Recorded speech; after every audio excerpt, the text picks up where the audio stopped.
कि वहाँ मीडिया साथी आ गए थे, इसमें पूछ रहे थे कि भाई क्या बात है नहीं है। तो साथियों, एक तरफ हम लोग जहां पर इस तरीके की सभा कर रहे हैं, दूसरी तरफ ये भी दुर्भाग्य है कि इस तरीके के दलित विरोधी विचारधारा वाले लोग भी हम लोग के बीच में उपस्थित हैं। नमस्कार, आप देख रहे हैं बिहार तक और आपके साथ मैं हूं ऋचा शर्मा। अम्बेडकर जयंती के मौके पर पटना के एक कार्यक्रम के दौरान लोक जनशक्ति पार्टी रामविलास के सुप्रीमो चिराग पासवान और उनके चचेरे भाई राष्ट्रीय लोक जनशक्ति पार्टी के सांसद प्रिंस राज के बीच मंच पर ही तनातनी देखने को मिली।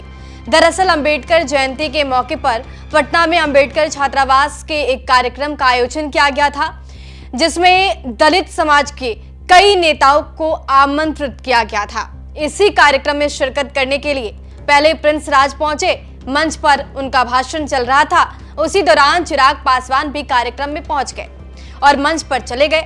इसी बीच प्रिंस राज का भाषण चलता रहा और चिराग पासवान बार बार आयोजकों से कहते रहे कि उन्हें दूसरे कार्यक्रम में जाने में देरी हो रही है, उन्हें बोलने का अवसर दिया जाए, मौका दिया जाए। लेकिन प्रिंस राज मानने को तैयार नहीं थे और वो अपना भाषण लगातार दे रहे थे। प्रिंस राज ने जब अपना भाषण नहीं रोका तो नाराज होकर चिराग पासवान अपने समर्थकों के साथ मंच से उतर गए और कार्यक्रम छोड़कर जाने लगे। जब चिराग पासवान कार्यक्रम को छोड़कर जा रहे थे तो प्रिंस राज ने भाषण के दौरान इशारों में चिराग पासवान पर हमला भी किया और बिना नाम लिए हुए कहा कि कार्यक्रम में कुछ दलित विरोधी नेता भी पहुंचे हुए हैं। जब थोड़ी देर बाद प्रिंस राज का भाषण खत्म हुआ तो आयोजकों ने मंच से ही चिराग पासवान को दोबारा मंच पर आने का आग्रह किया और कहा कि दोनों भाइयों को अपने घर का झगड़ा सार्वजनिक मंच पर लेकर नहीं आना चाहिए। इसके बाद चिराग पासवान दोबारा मंच पर पहुंचे और अपना भाषण दिया। चिराग पासवान भले ही कार्यक्रम में भाषण देने के लिए राजी हो गए, लेकिन दोनों भाइयों के बीच का मनमुटाव और टकराव साफ तौर पर जनता के सामने आ गया।